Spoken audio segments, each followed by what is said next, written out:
la parte más activa de nuestro organismo, aparte del corazón y los pulmones que no descansan. El miembro superior, la parte más activa de la mano. Y la mano, los dedos, donde tenemos esa sensibilidad para poder captar e interpretar dureza, resistencia, pulso de nuestro organismo. Nos sirve para examinar, nos sirve para acariciar, ¿no? Para expresar nuestro sentimiento a alguien que uno quiere, ¿no? Acariciar, tocar, palpar, sentir el calor, el frío con las manos. Y una mano lava la otra y ambas la cara, dice el dicho, ¿no? ¿Sí? Para eso nos sirve, para podernos asear, para poder hacer todo lo que queremos hacer con la mano. Ustedes han visto de repente alguna imagen o algún video de alguien que no tiene miembros superiores, pero se capacita tan bien que no necesita de miembros superiores. ¿Por qué? Porque tienes tal habilidad, ha obtenido tal habilidad de que reemplaza a sus miembros superiores. Hay mujeres que tienen hijos y que atienden a su hijo sin tener miembros superiores, pero esos son excepcionales, ¿no? Personas excepcionales que no se amilanan ante la adversidad, sobresalen. El día viernes de la semana pasada he estado en Mollón. Mollón es una provincia de Lima, donde la Universidad de San Marcos tiene una sede. ¿Y para qué iba a dar clases? No. He ido a seguir aportando a una comunidad que no tiene un centro de salud. Hemos ido a evaluar la capacidad que tienen ahí ellos instalada para ver si podemos optar por darles un centro de salud provisional. ¿Por qué? Porque no está preparado para algo semejante. Pero dentro de la estructura que tienen, de hecho, podemos empezar aquí para iniciar, pero tiene que construir algo ad hoc para tener un centro de salud. No le vamos a negar la atención, pero sí queremos que preparen este espacio y podemos atender a los pacientes en una carpa para ir haciendo el triaje y después derivarlo a cada consultorio. Después hemos ido a escuchar a los alumnos que están ahí y comenzaron a reclamar, a pedir. Entonces ya me estaba enardeciendo un poco a mí. ¿Por qué? Porque como les dije en una clase anterior, que yo he estudiado y trabajado toda mi carrera. No he pedido a la universidad que me regale algo, que me dé algo. Y si he utilizado el servicio de movilidad de la universidad, ha sido esporádicamente, 1 o 2 veces. Y 2 veces exclusivamente nos dieron, pero teníamos que poner la gasolina, poner el petróleo. Ya no es gratis. Nada en la vida es gratis. Siempre uno tiene que dar antes de recibir. Entonces, cuando me tocó decir estas palabras, les repetí lo que acabo de decir. Dije, antes de estar pidiendo, primero hay que dar. Si ustedes no saben dar, no van a recibir.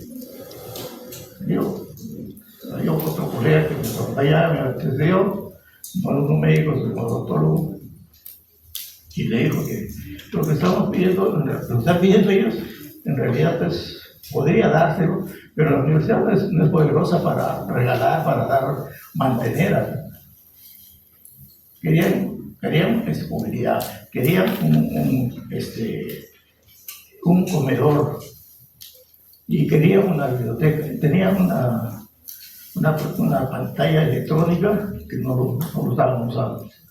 Entonces, estaban ocupando un espacio que era el hotel de turistas, una estructura muy bonita, muy elegante, amplia, ventilada, ya quisieran estar en ese ambiente de nosotros, ¿no? O sea, ellos que no sabían lo que estaban gozando. Entonces tuvimos que ponerlos en su sitio. Tuvimos que decir que el universitario San Marquino se forja su profesión y tiene que invertir, si no tiene dinero, tiene que buscar la manera de agenciarse.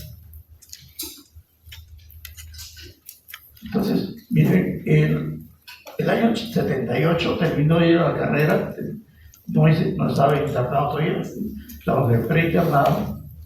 ¿Y qué habíamos hecho para terminar de hacer o para tratar de que continúe nuestra capacitación? 3 años antes nos habíamos reunido un grupo de colegas, de compañeros de promoción, y hicimos actividades para retomar un curso que se hacía en la selva, el curso de medicina tropical. Y fuimos con un profesor que invitamos, que nos habló mucho de un doctor Hugo Pechet, que era un epidemiólogo de medicina italiana. Y fuimos 15 días a Pucallpa. Uno de ellos se fue a un pueblo más cercano, que era Nanay. Y ahí aprendimos cosas que aquí en Lima no podíamos ver. Pero eso nos costó a nosotros. Nos costó trabajar para agenciarnos lo que teníamos que necesitar. Y lo invitamos al profesor, no él nos pagó nada, nosotros le pagamos su pasaje, nosotros le pagamos su estadía. Pero nos sirvió mucho. Entonces, y para empezar nosotros la carrera que hicimos, teníamos que comprar cadáveres porque no había cadáveres. ¿Qué hacíamos? Hacíamos guardia en los hospitales y le ofrecíamos a los deudos que no tenían dinero para poder pagar el entierro, les ofrecíamos la capilla ardiente en contraprestación para que nos den su cadáver. Le damos la capilla ardiente para que lo velen, pero una vez que terminaba eso, nosotros recogíamos el cadáver. Y de esa manera empezamos el curso de anatomía. Y así, siempre la promoción ha tenido que salir adelante cuando las universidades no nos podían dar algo. No siempre la universidad te va a dar todo. Ellos creían que habían ingresado a la panacea, que iban a recibir todo, ellos iban a acostar y todo se les iba a dar. Entonces les puse el subsidio verbalmente que tiene que invertir su tiempo, invertir algo, que no es esperarse que la universidad les iba a dar todo. Bueno, entonces, creo que siendo la hora indicada vamos a empezar la clase. Ahora vamos a hablar del miembro superior, que está hablando de por qué es importante el miembro superior. Una de las características es la de volver palpar. Nosotros como médicos, como profesionales, primero hacemos nuestra historia clínica. ¿Cómo hacemos la historia clínica? Preguntando qué tiene, qué le molesta, ¿no? Y de acuerdo a eso, examinamos. De repente no le examinamos completamente todo el cuerpo porque no amerita examinar todo el cuerpo.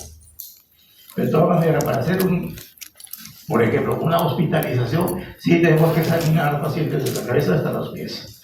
Claro que esto se invierte en los niños, porque al niño no le voy a abrir la boca primero y después examinar el resto, porque una vez que ya le abro la boca ya no se va a dejar examinar. Entonces, en los niños sí hacemos al revés. Primero examinamos todo el cuerpo y después le vemos la boca. Porque ahí termina el examen. En un adulto terminamos el examen en los miembros inferiores.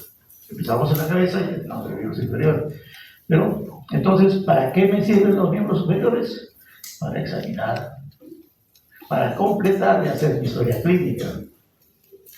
Ya recibí la información, ya sé lo que tiene el paciente, pero tengo que constatar ese examen clínico.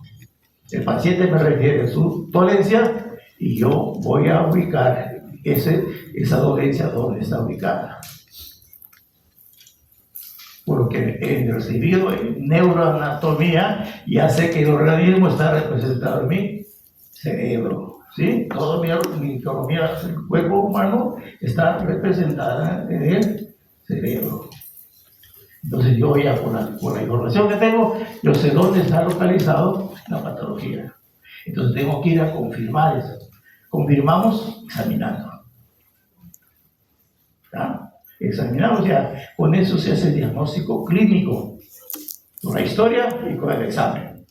Y para constatar, para que alguien constate lo que uno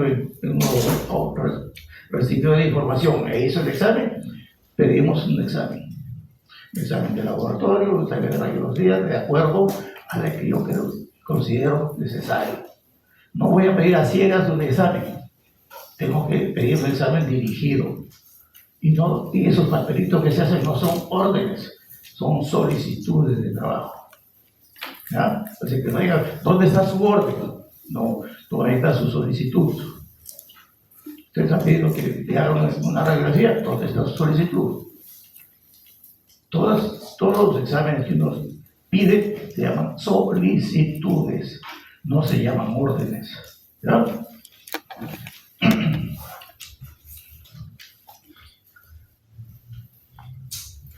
Entonces, ¿cuál es el rol que desempeña el miembro superior en el ser humano? ¿Para qué me sirve? ¿Dónde se origina? ¿Qué pensamos encontrar en el miembro superior? ¿Qué conocimiento de la anatomía? Vamos a ubicar primero la estructura. ¿Qué cosa es la estructura? Los huesos. Como un edificio, ¿qué cosa es estructura? Su pared, sus columnas, sus vigas, ¿no? Eso es la estructura, eso son los huesos. Ahí está. Consideramos parte del miembro superior a la clavícula, al omóplato, al húmero, al cúbito, al radio y todos los miembros, los huesitos del carpo, del metacarpo y los dedos. Cada uno de estos elementos tiene sus partes. Una de las grandes articulaciones del miembro superior es la articulación del hombro, que está conformada por una cavidad del omóplato y la cabeza del húmero. ¿Para qué me sirve?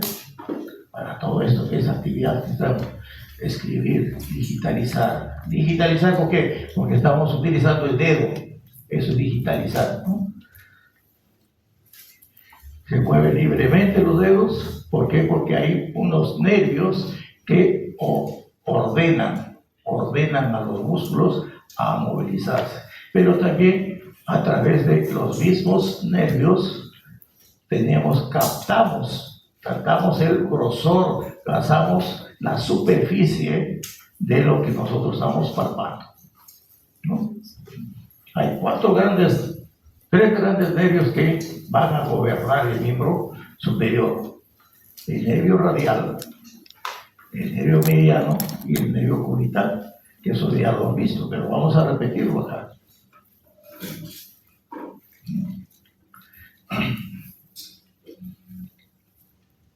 Este sujeto, miren cómo está su miembro. Esa no es una posición normal del miembro superior. ¿Por qué? Porque el sujeto no puede, tiene la mano caída. Es una lesión del nervio mediano, del nervio radial. ¿Ya? La mano en gota es lesión del nervio radial. No puede estirar los dedos, no puede estirar la mano.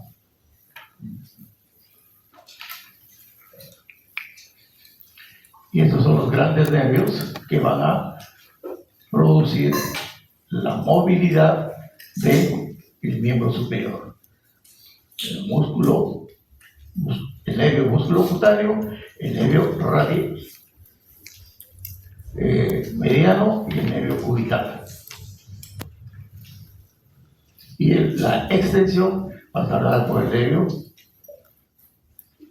nervio radial. Desde acá, desde la parte posterior del miembro superior, que es el tríceps, y todo lo que extiende. Eso se va a hacer por el nervio mediano, radial. Entonces, la estructura del miembro superior Ya les dije, consideramos a la clavícula, a la escápula, al húmero, al cúbito, al radio, las dos cadenas de huesecitos del carpo, PP, TTGG, los metacarpianos, primero, segundo, tercero, cuarto, quinto metacarpiano, igualmente las falanges. Todos tienen primera y falange distal.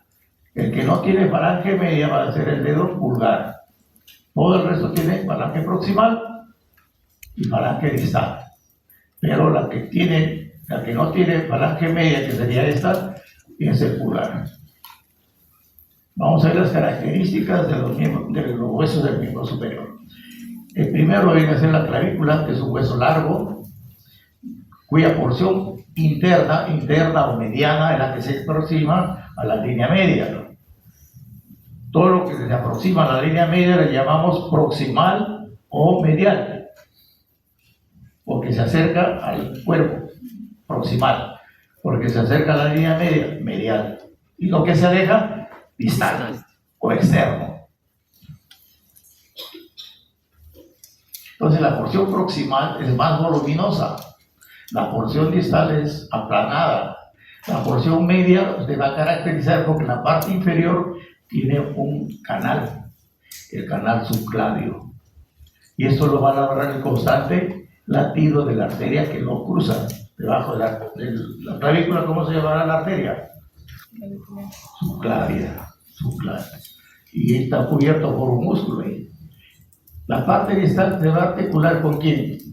Con el acronio, con una punta o un extremo del hueso, ¿cómo se llama? Omóplato o escápula. Y la parte proximal se va a articular directamente con el esternón, con el manubrio esternal. Es el único hueso del miembro superior que se articula con el tronco. Repito, la clavícula es el único hueso que se va a articular con el tronco. La escápula no se articula con el tronco. El húmero no se articula con el tronco.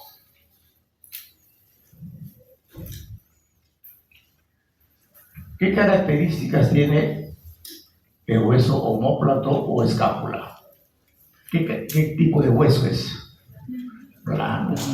¿Y qué forma tiene? Triangular. Tiene un lado, tiene otro lado, tiene otro lado. Tiene un borde interno, un borde externo, un borde superior. ¿Qué imagen es? Triangular. Vamos a describir siempre la parte más fácil a la más difícil. ¿Cuál es el borde que menos accidentes tiene? El borde mediano. A ese borde también le llamamos espinal. ¿Por qué? Porque está en relación con las apófisis espinosas de las vértebras, ¿ya? Entonces, borde medial o espinal. Y este que está relacionado con la axila, borde externo o axilar. Borde externo o axilar. Miren el borde superior. Tiene una depresión y luego una prominencia anterior, como un pico. ¿Qué ave tiene su pico así curvo? El loro, el águila, ¿no? Todos esos elementos, todas estas aves tienen su pico encorvado. Esos pertenecen a una familia que se llama la familia Coracoidae. Entonces, por eso se llama Apófisis coracoides.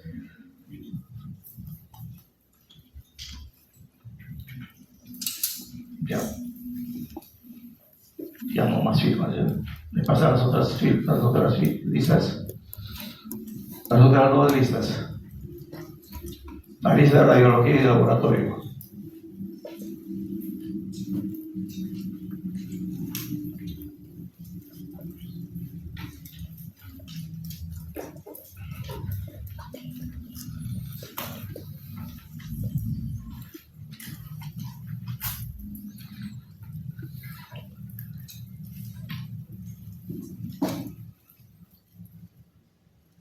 Entonces, la apófisis, que parece el pico del loro, de la apófisis coracoides. Y ustedes están viendo que atrás también hay otra prominencia, la apófisis acromial. Vamos a describir más luego de dónde se origina esa apófisis. Entonces las dos apófisis salen así, una así, de atrás hacia adelante y otra de adelante hacia atrás. Las dos se están englobando aquí. Ahí está, cavidad, la cavidad glenoidea. La cavidad glenoidea va a recibir aquí a la cabeza humeral. Pero no así, sino que de la cápsula, de la cavidad glenoidea, se va a originar una cápsula que engloba a la cabeza. Esa es la cápsula articular. Esta cápsula articular se va a insertar en el borde de la cabeza. Ese borde donde se inserta la cápsula se llama cuello anatómico. Cuello anatómico del húmero. ¿Ya? Esta apófisis que estamos viendo en la parte anterior, la apófisis coracoides, tiene tres superficies. Miren, acá la medial, la media y la distal. La apófisis coracoides tiene tres superficies, una más profunda, otra medial y otra distal. Ya, en el lado mejor aquí. La más profunda es esta, la medial, y la más distal. La primera, ¿para qué nos sirve? Aquí, en la parte más profunda, se va a insertar un músculo que se origina en el tórax, en las tres primeras arcos costales, 3, 4 y 5. 3, 4 y 5, y de ahí sale y se va a insertar en la apófisis coracoides. ¿Cómo se llama ese músculo? Si no es el pectoral, ¿cómo se llamará? Pectoral menor, ¿ya? Pectoral menor. Y de las otras dos, una va a originarse un músculo de acá y llega acá a la parte interna del húmero. ¿Cómo se llama ese músculo? Que nace en la apófisis coracoides y termina en la parte media del húmero. Músculo coracobraquial. Y de la parte más distal de acá se origina otra porción, una porción que se va a unir con otro que nace de acá arriba, de la carilla supraglenoidea se origina otro músculo y se unen los dos y se va a insertar acá en la velocidad del radio. Esta es la porción corta y acá la porción larga del bíceps braquial. Entonces repito, la apófisis coracoides tiene tres superficies, una donde llega un músculo y dos que salen dos músculos. El que llega es el pectoral menor y los que salen son el coracobraquial y la porción corta del bíceps.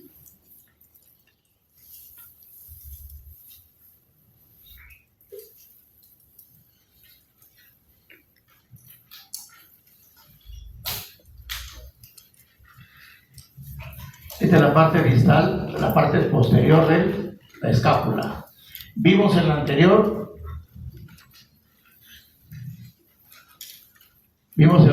la cara anterior, ¿no?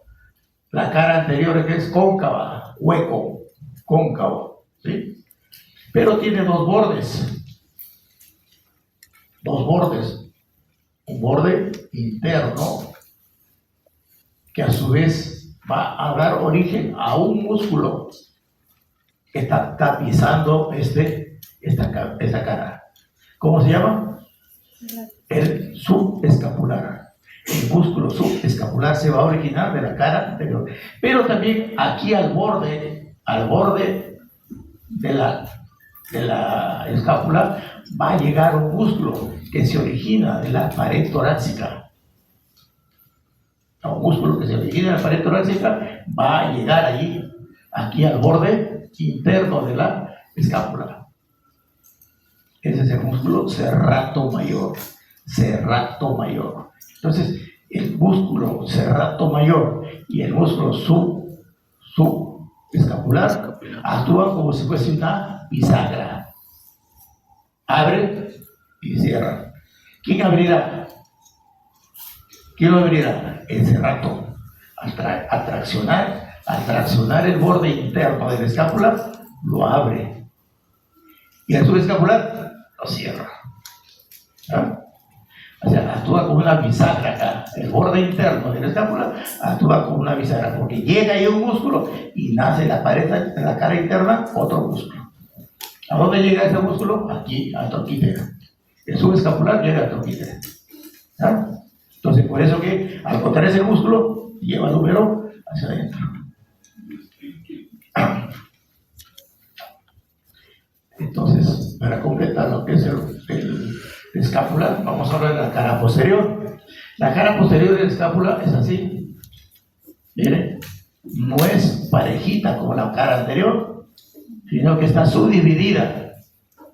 Está subdividida la cara posterior por esta espina, esta prominencia que tiene dos labios, un labio inferior y un labio superior, en la espina de la escápula, que nace del tercio medio interno. Del borde interno sale el tercio medio, del tercio superior, y sale formando una tremenda apófisis. Esa es la apófisis acromial. Allí a la apófisis acromial se va a articular la clavícula. ¿Sí? Pero la clavícula también se va a insertar aquí en la apófisis coracoides mediante dos ligamentos. Uno que tiene por ahí un cono y otro de un trapecio. Esos son los ligamentos conoide y trapezoide. ¿Sí? Fijan el escapular sobre la apófisis coracoides. Y la parte distal se va a articular con la apófisis acromial. Entonces, esa espina va a dividir a la parte posterior en dos porciones, una porción supraespinosa y otra infraespinosa. La fosa supraespinosa y la fosa infraespinosa. ¿Sí? ¿Quién va a ocupar este espacio? La fosa supraespinosa, ¿quién lo va a ocupar? Un músculo que lleva también su nombre, el músculo supraespinoso. Debajo de la espina va a haber otro músculo más potente que nace de aquí del borde interno y se va a sacar. Se va a insertar en el troquíter, tanto el supraespinoso, el infraespinoso y el redondo menor, que hace la parte más distal de acá, van a insertarse en el troquíter, que es la tuberosidad mayor que tiene la cabeza humeral, la parte proximal del húmero. ¿Ya? Entonces aquí al troquíter va a llegar el supraespinoso, el infraespinoso y el redondo menor. Pero la parte más distal va a ser otro músculo, más potente que el redondo menor, el redondo mayor. Pero eso ya no va a insertarse acá detrás, se va a ir hacia adelante. Lo dejo ahí. ¿Ya?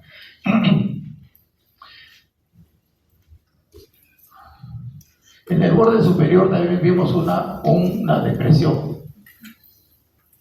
La depresión se llama la escotadura coracoidea. Escotadura coracoidea, por donde pasa una arteria, la arteria supraescapular y el nervio supraescapular también.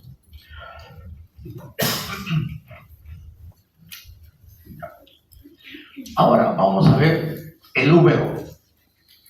El húmero es un hueso largo.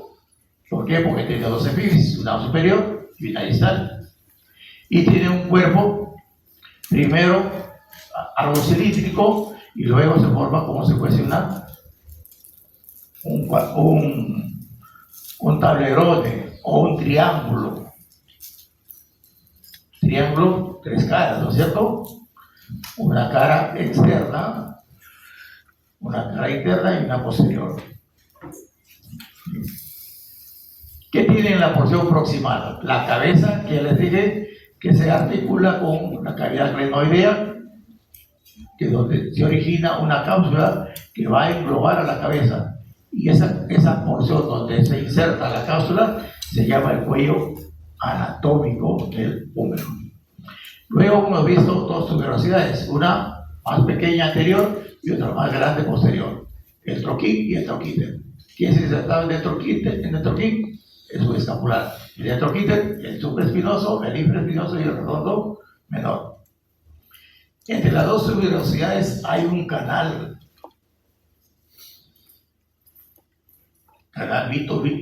bituberoso o canal bicipital también se llama. ¿Por qué? Porque por ahí va a discurrir la corredera bicipital. Ojo, este espacio no es la corredera. Ese espacio se llama el canal bicipital o canal intercondilio. ¿Ya? Canal bicipital. La corredera no lo vemos. La corredera es un espacio por donde va a discurrir el tendón del bíceps largo. Eso lo vamos a ver en una pieza anatómica. Acá no lo vemos. Lo que estamos viendo aquí es el canal que se labra en el hueso. Luego están viendo que hay acá una pequeña prominencia con una forma de V, la V deltoidea. ¿Por qué? Porque de acá, de la parte anterior del tercio distal de la clavícula y de la parte inferior de la espina de la escápula, se origina un músculo que tiene la forma de una D. ¿Ustedes han visto las alas delta? No. Así. Entonces se origina acá una rama y otra rama de la parte posterior. Las dos vienen acá y se insertan en el borde externo del húmero. Tiene una prominencia así en forma de una V, pues se llama la V deltoidea.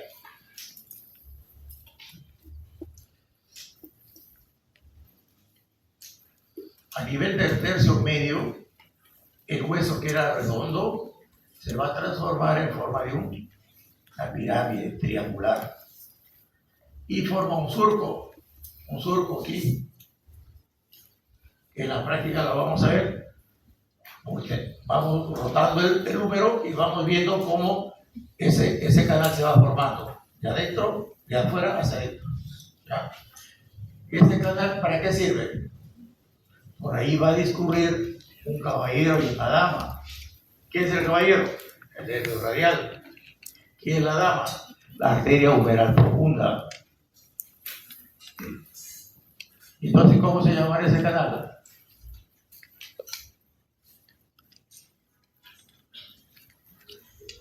El canal bicipital. Canal de torsión se llama, canal de torsión, ¿por qué? Porque el hueso es como si estuviésemos estructurados. Por eso se forma un canal ahí, canal de torsión se llama. Y va a terminar en dos tuberosidades, una externa y una interna. Y la parte más distal va a ver acá un cóndilo y acá una depresión. Una depresión, este cóndilo es una prominencia y esto es una depresión, como si fuese un carrete. La prominencia se llama cóndilo y el carrete se llama tróclea. ¿Sí?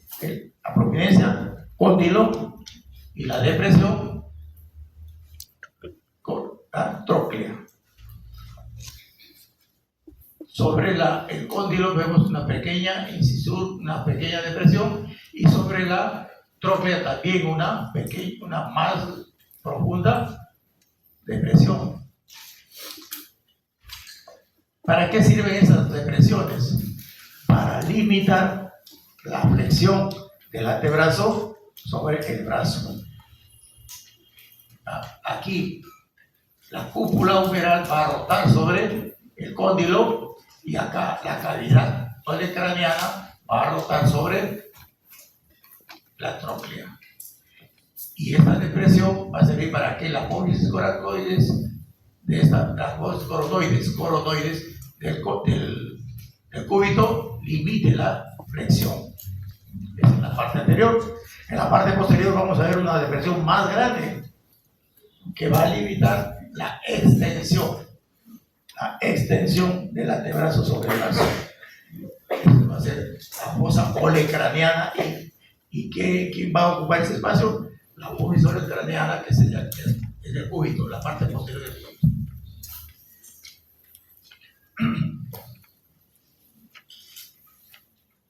Y acá tenemos la epitróclea, que sobresale sobre la tróclea, la epitróclea, y aquí en una tuberosidad que sobresale sobre el cóndilo, el epicóndilo.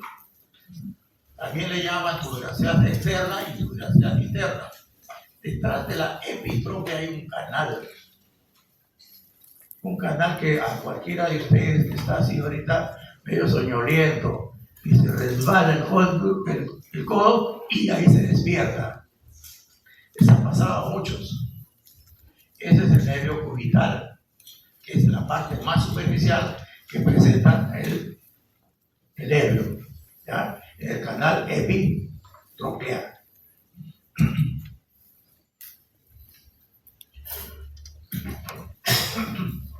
Luego tenemos los huesos del antebrazo. Los huesos del antebrazo son dos, el cúbito y el radio. Estos huesos tienen características parecidas. Mientras uno es más voluminoso en la parte proximal, el otro es más voluminoso en la parte distal. Los dos son correspondientes. Los dos están unidos, pero no amelgochados. Están unidos por un borde afilado externo que tiene el cúbito y un borde afilado interno que tiene el radio. Entre estos dos bordes afilados está su unión. ¿Qué cosa es la unión? Una membrana. ¿Y cómo está la membrana entre los huesos? ¿Cómo se llamará esa membrana? Interósea. ¿Ya? La membrana interósea, ¿para qué sirve? Para mantenerlos aproximados, pero no juntos. ¿Sí? ¿Por qué? Porque tiene que pasar irrigación de la parte anterior a la parte posterior. La irrigación viene por la parte anterior y como la parte posterior, entre comillas, no tiene irrigación, ¿por dónde se le presta? Por una arteria que atraviesa esta membrana. Para eso existe este espacio, la membrana, para dejar pasar el torrente sanguíneo e irrigar la parte posterior del antebrazo y también de la mano. ¿Bien? ¿Cuáles son las características entonces de cada uno de ellos? Empecemos por el radio. El radio tiene una porción proximal que tiene una cúpula acá, un rodete. A todo esto se le llama la cabeza. Ojo, a todo el conjunto de la cúpula, la cavidad, y este rodete se le llama la cabeza. ¿Ya? Entonces, si yo quiero preguntar algo sobre eso, señalaré. Si quiero que me digan la cabeza humeral, lo encerraré, ¿no? Lo encerraré toda la cabeza. Pero si yo quiero que me digan rodete, le señalaré nuevamente el rodete. Y si yo quiero preguntar en la cúpula, le señalaré la superficie superior. ¿Sí? Ya. ¿Qué cosa más tiene el radio? Miren, ya les dije que tenía un borde afilado internamente y el borde externo romo. ¿Ya? La parte distal es más voluminosa que la proximal, más gruesa, y termina una punta, una apófisis. Se llama la apófisis estiloide del radio. Y eso lo tenemos todos. Podemos palpar acá. La parte externa de nuestro antebrazo, tenemos esa apófisis, la apófisis estiloide del radio. ¿Ya? La prominencia es el apófisis estiloide del radio.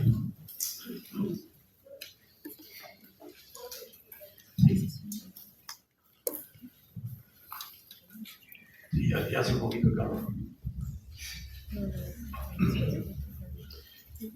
Entonces, recalcando. El radio tiene la cabeza, que tiene dos porciones, la cúpula, que hace contacto con el cóndilo, y el rodete. tiene una tuberosidad. Usualmente se llama tuberosidad bicipital. ¿Por qué? ¿Quién se va a insertar ahí? El bíceps braquial. Por eso se llama tuberosidad bicipital del radio. Tuberosidad bicipital del radio. Acá se va a insertar entonces un músculo que tiene dos orígenes. Uno en la apófisis distal del apófisis coracoides y acá la tuberosidad superior de la cavidad crinoidea. Esa porción va a surcar acá, pero cubierto por una vaina. Esa se llama la corredera bicipital. Se une con esa porción y se insertan acá. El bíceps tiene dos cabezas, la cabeza corta que nace en la apófisis coracoides y la cabeza larga que nace en la cavidad supraclinoidea.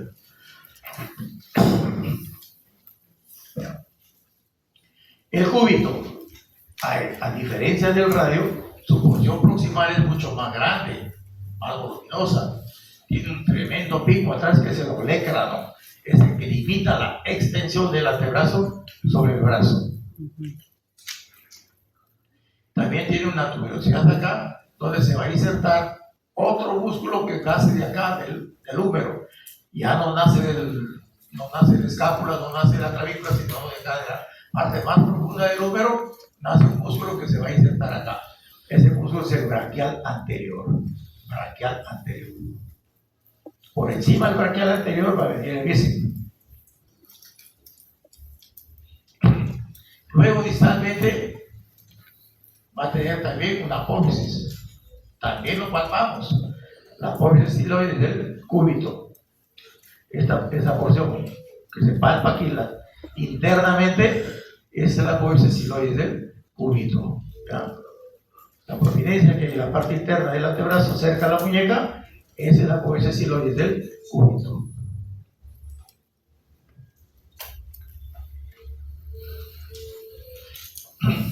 Los dos se unen, tanto en la parte proximal como en la parte distal, tienen comunicación, que van a tener una articulación. Esta articulación está protegida por ligamentos, no están libres, están protegidos por ligamentos. Entonces acá la cabeza va a rotar sobre una cavidad que tiene pequeña acá, la parte lateral del cúbito, y va a rotar el radio sobre el cúbito. Gira el rodete del radio va a girar sobre la cavidad sigmoidea menor del cúbito, la parte proximal. En la parte distal hay una posición opuesta. ¿Quién va a rotar? El cúbito. Miren, el cúbito rota sobre el radio. El cúbito rota sobre el radio.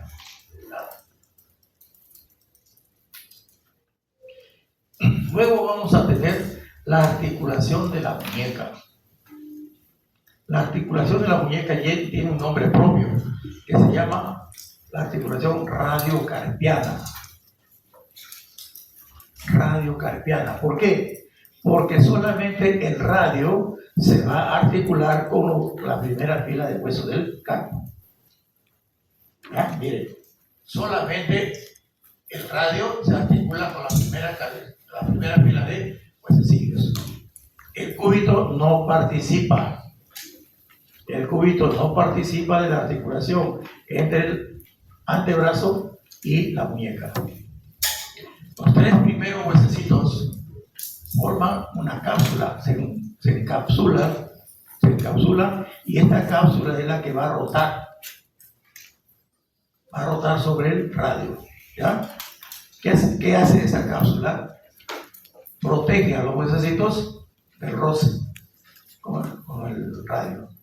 Podemos flexionar, podemos extender, podemos rotar externamente, podemos rotar internamente la mano. Y todo eso es sobre la parte distal del radio. ¿Ya? El radio tiene dos superficies, una lateral y otra medial, pero no hay una tercera superficie. ¿Por qué? Porque no se articula directamente con los huesos. ¿Ya? No se articula directamente con los huesos, lo que estos huesos se protegen mediante una cápsula que le permite rotar sobre el radio. Rota hacia adentro, rota hacia afuera, no, adentro, afuera, adelante, atrás. 4 dimensiones. Y también puede rotar, tanto hacia adentro como hacia afuera, ¿no? ¿Cuáles son esos huesecitos de la primera fila? E, escafoides. S, semilunar. P, piramidal. Y otro que lo ponen como el muñequito de torta, el pisiforme. El pisiforme no participa de la articulación. Quienes participan en la articulación son los 3 primeros. E, S, P. P mayúscula. La P minúscula no. ¿Ya? Entonces, el escafoides, el semilunar y el piramidal forman una cápsula que para articularse con el radio. ¿Está funcionando, no? Sí, ya se nota, discurre. Ya. ¿Y cuál es la segunda columna?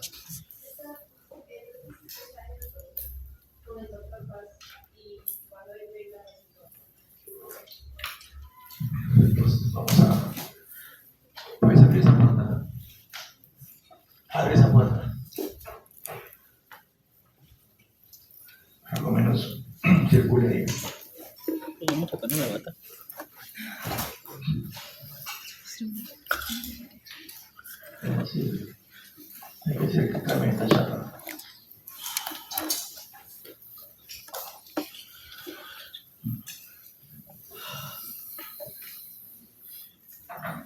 Mira, ahí está. La segunda fila Al último. es TTGG. No me estoy bien.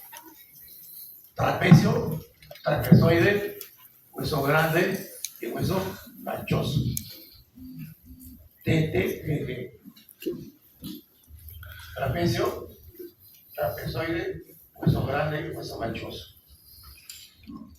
El trapecio está relacionado con el primer metacarpiano. El primer metacarpiano pertenece al pulgar o primer dedo. Trapezoide con el segundo metacarpiano, hueso grande con el tercero y también el cuarto, y el hueso ganchoso con el quinto.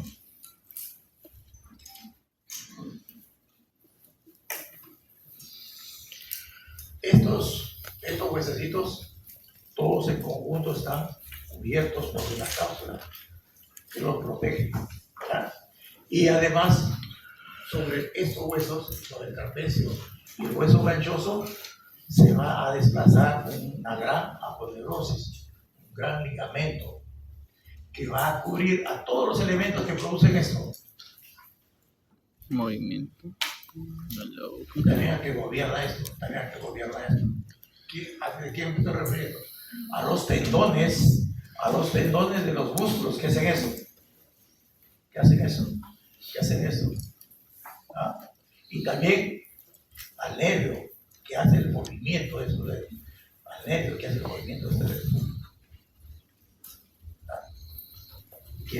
¿Quiénes son estos? Flexor largo del pulgar, flexor común superficial de los dedos, flexor común profundo de los dedos. Cada uno de estos músculos comunes tiene cuatro tendones. 9 y el nervio mediano 10. 10 elementos atraviesan el canal del carpo. Ese espacio que cubre ese ligamento anular se llama túnel del carpo. ¿Quién lo forma? Un ligamento anular anterior. Ese ligamento se inserta en el trapecio y en el hueso ganchoso. ¿Ya? Y ese espacio que deja ese puente se llama el túnel del carpo. O el túnel del carpo, entonces, ¿quiénes atraviesan? Repito.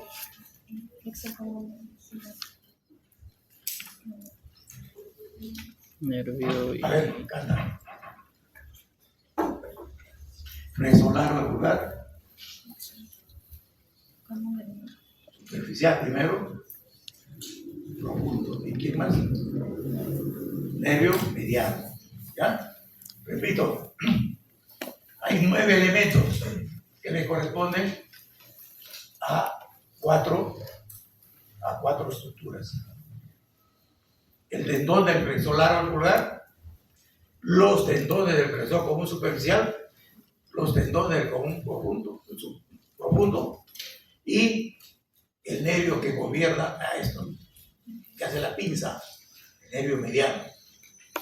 Esos elementos los vamos a ver pasando el canal del carpo. En la parte dorsal también vamos a ver espacios que dejan pasar a los músculos extensores. Todos los que me he visto hasta este momento son los flexores. Pero con todo lo que flexiona también se extiende, pero a través de otros tendones, de otros músculos. Ojo, no estoy diciendo que pasan los músculos, pasan los tendones de los músculos.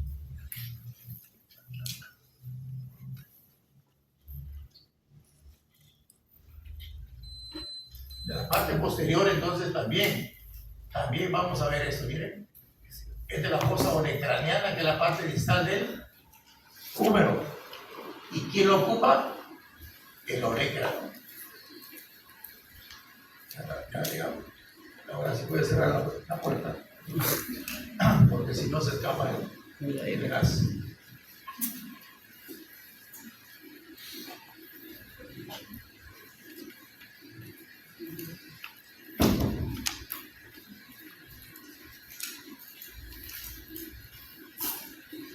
A ver, me faltó algo acá, en la parte distal de la escápula, ¿se acuerdan?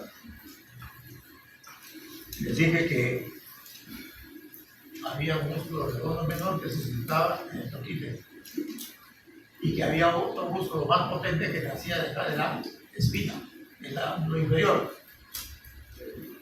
Ese no se iba a insertar en la cabeza, sino se iba adelante, en el borde interno de la correa, el surco de la correa vertebral. Ahí se va a insertar el redondo mayor, igual que el dorsal ancho.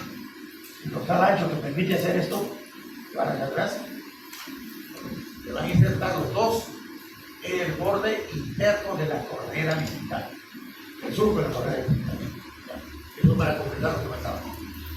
Ahora aquí estamos viendo la parte distal del húmero, la fosa olecraniana. Y acá se nota el canal de torsión, miren. ¿Ya? El canal de torsión. Por acá va a venir el nervio radial y la arteria humeral profunda. El nervio radial va a continuar, va a ir por delante y también por detrás del antebrazo. ¿Ya? Su primera rama lo van a hacer para qué? Para los tríceps. Y las otras ramas van a ser para todos los extensores, toda la parte extensor, con excepción de un musculito que también es flexor.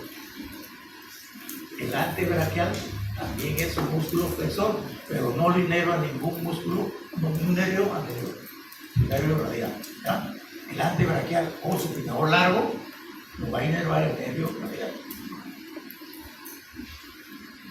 Entonces, acá en la parte posterior tenemos el olecrano, que solo habíamos visto en la lista anterior, que va a limitar la extensión del antebrazo sobre el brazo. Excepcionalmente, ustedes han visto que alguien dobla su codo hacia adelante, ¿no? Excepcionalmente. La mayoría lo extendemos hasta acá, no más. Formamos un ángulo plano, ¿no?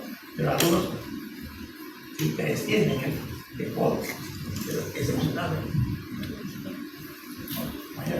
Un poquito de la vez hace sobresalir su codo en la parte anterior, pero son excepciones. Miren entonces, están unidos los dos huesecitos acá. Esa es la membrana interósea. Pero esta membrana interósea deja un espacio para que pase una arteria, que es la arteria interósea, que se va a encargar de inervar a los músculos posteriores del antebrazo. Aquí en la parte distal también se va a formar un ligamento vascular dorsal del carpo. ligamento anular del carpo. Aquí era anular anterior. En la parte posterior también va a haber otro ligamento. Pero a ese ligamento lo van a atravesar varias correderas, varios espacios. ¿Ya? Van a haber espacios para qué? Para uno que hace así simplemente el dedo. Abductor largo, extensor corto. Y la otra, la segunda va a ser para los radiales. Hemisferio segundo radial. La tercera, cachete, aproveche. Extensor largo del pulgar. Extensor largo del pulgar. Tercera. Cuarta, ellas.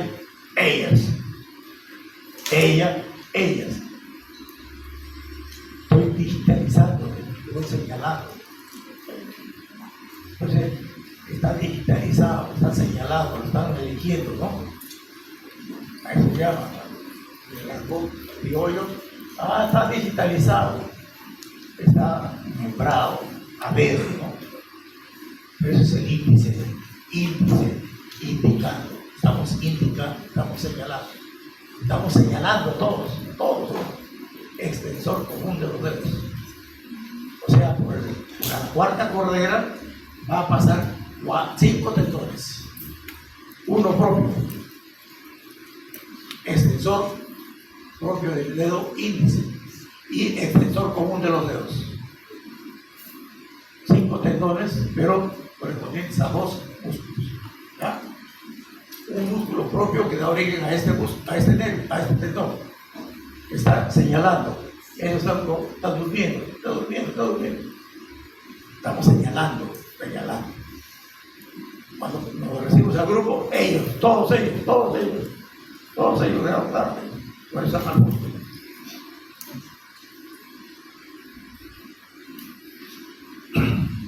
Y luego hay una quinta cordera.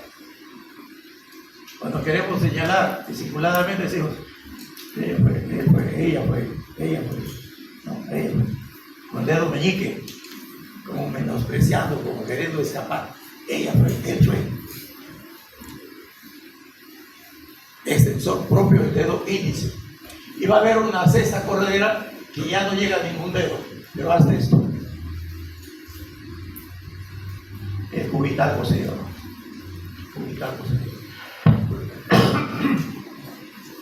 Todos estos músculos que dan origen a estos tendones están gobernados por el nervio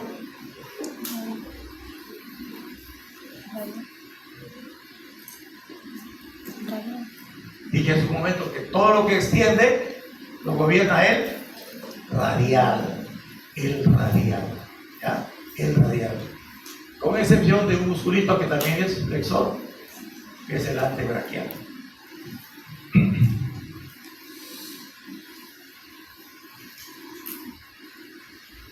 Esta es una vista del tronco de arriba hacia abajo para ver algo que no hemos podido ver en las vistas anteriores. Miren la forma de la clavícula.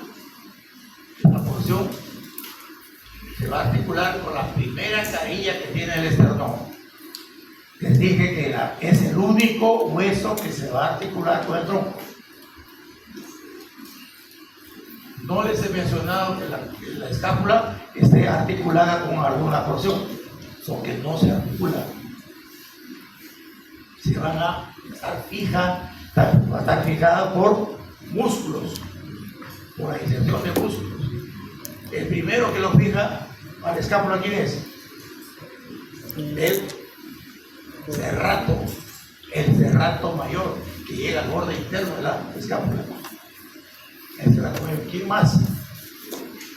Va a haber un gran músculo que sirve para trepar. Vamos a ver el trapecio, que va a llegar acá al borde superior de la espina de la escápula. Trapecio.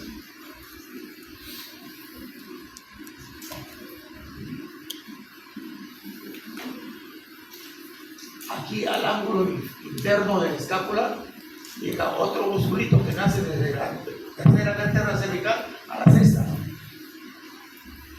También que el angular de la escápula. el angular del escápulo.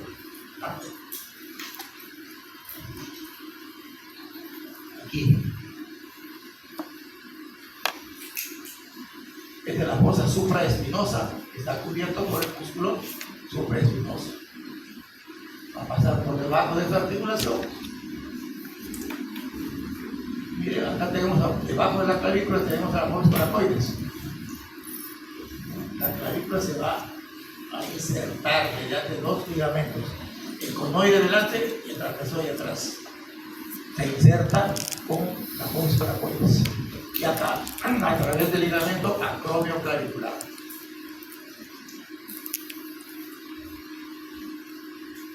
Cuando hay una fractura de clavícula, generalmente el tercio distal, tenemos el sitio de la tecla o la charretera, se cae el hombro.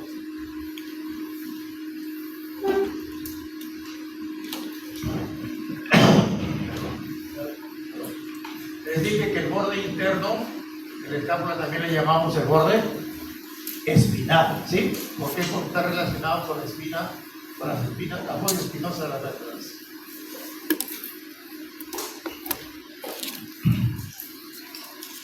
¿Qué otro músculo lo fija a la escápula, a la columna? El borde interno van a ser un músculo que llega acá, o nace la fosa espinosa y llega al borde interno de la escápula. Es el músculo romboides. ¿Qué hace esto? Que une las escápulas. ¿Ya? Un músculo se va a contraer llevando la fuerza que está insertado hacia su origen.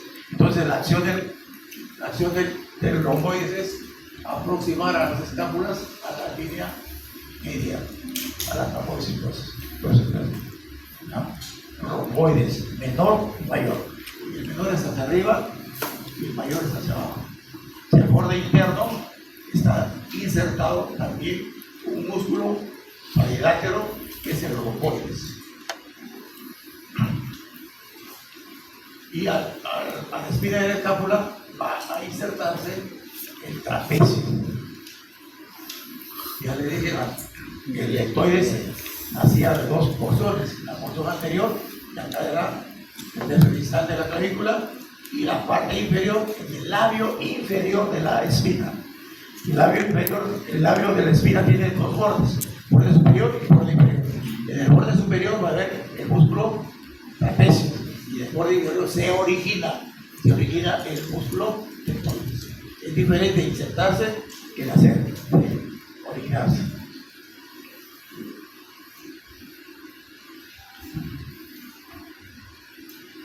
Entonces, repito, la clavícula es el único hueso que se va a articular con el tronco, y esto es a nivel de la primera carilla articular que tiene el esternón, el manubrio esternal.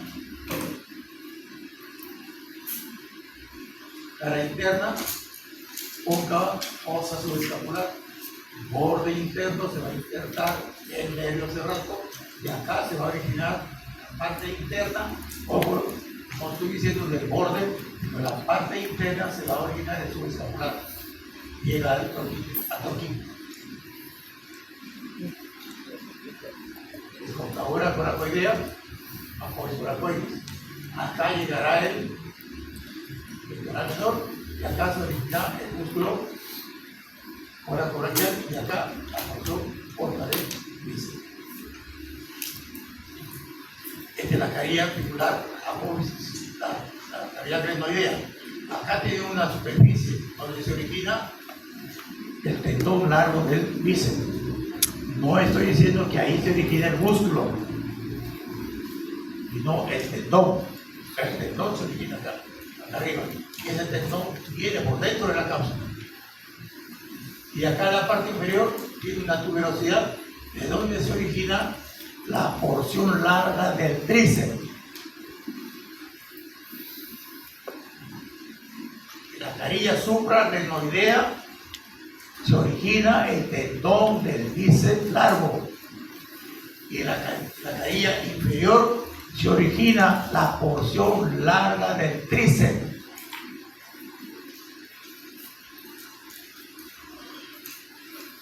¿Entendieron? Carilla suprarrenoidea, el tendón del tríceps largo. Y de la carilla infrarrenoidea, la porción larga del tríceps. Ahí no hay tendón. Ya, directamente el músculo se origina ahí. La porción larga del tríceps se origina acá.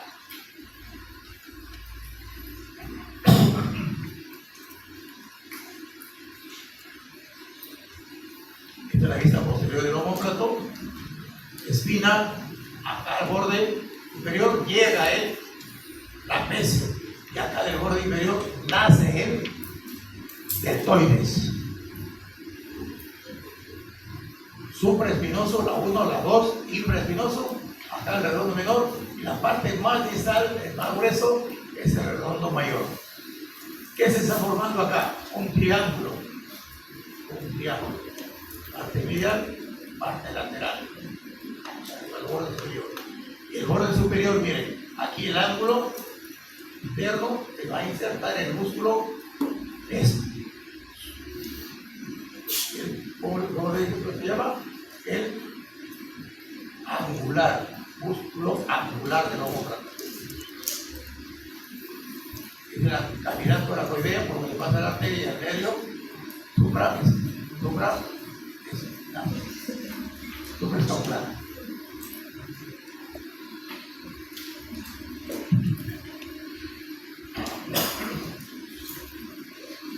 El origen de estos músculos, el redondo menor y el mayor, va a formar un triángulo.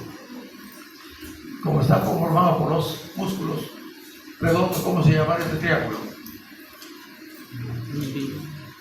Está formado por dos músculos redondos, ¿cómo se llamará el triángulo? Triángulos redondos.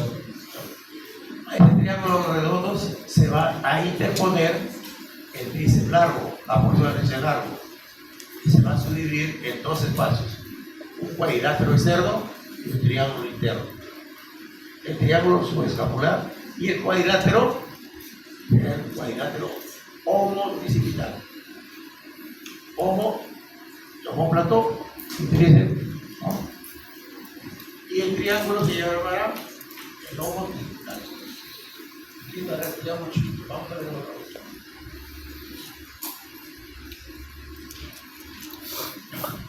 También en la cápsula articular está insertándose aquí en el cuello anatómico. El cuello anatómico no tiene más de 4 milímetros, a lo más 5 milímetros. ¿Y qué cosa es el cuello anatómico? Solamente la inserción de la cápsula. ¿Ah? Es el cuello anatómico. Y la cabeza del útero, como están viendo, es un tercio de esfera, no es una cabeza redonda completa, sino un tercio de esfera. Y esto está cubierto por cartílago. ¿Ya? Acá también es un cartílago, cubre la cavidad. Y miren, acá está el tendón, miren, es intraarticular. Es el tendón del bíceps largo. Ya cuando sale de acá, sale con su corredera. Con su